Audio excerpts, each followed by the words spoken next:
This exciting story about the promise of God to Abraham is from Genesis chapter 15.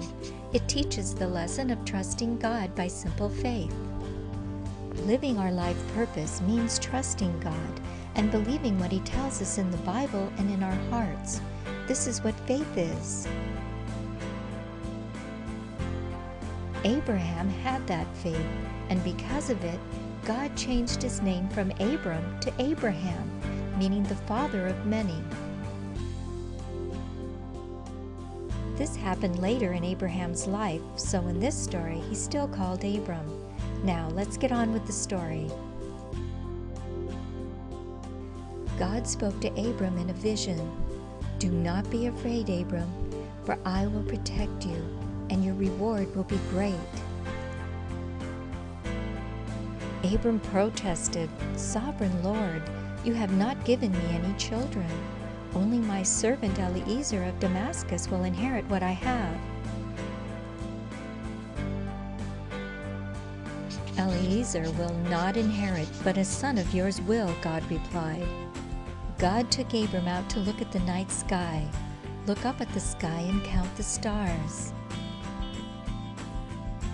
If indeed you can count them, your offspring will be as numerous as the stars." Abram believed what God told him. God declared, "I am the Lord who brought you out of Ur of the Chaldeans to give you this land." "Sovereign Lord, how can I know that I will gain this land?" Abram asked. God told him to bring a heifer, a goat, and a ram, each 3 years old, along with a dove and a young pigeon. Abram obeyed and sacrificed the animals, cutting all but the birds in half.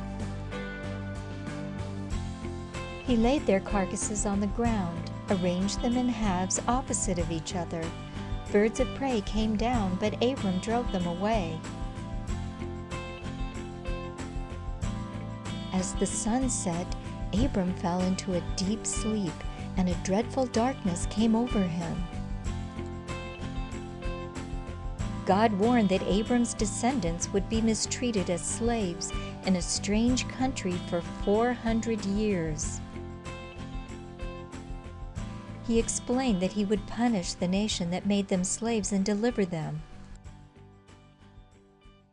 They would leave the land with great possessions to live in the land God had promised. Then God promised Abram he would live in peace to an old age. When the sun had set, a smoking firepot with a blazing torch appeared and passed between the carcasses Abraham had laid on the ground. God promised Abram to give his descendants the land from the Wadi of Egypt to the river Euphrates.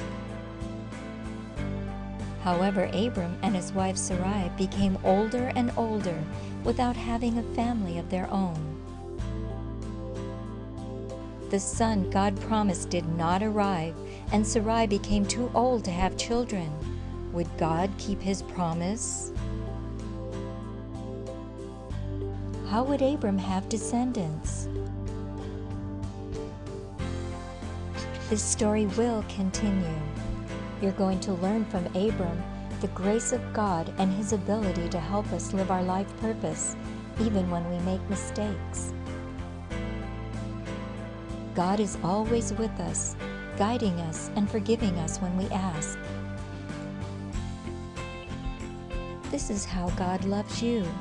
He's with you now and always, helping you grow in Him to someday live a great life that is special to you alone. Please watch for my next story of Abram, who becomes Abraham. Thank you for watching.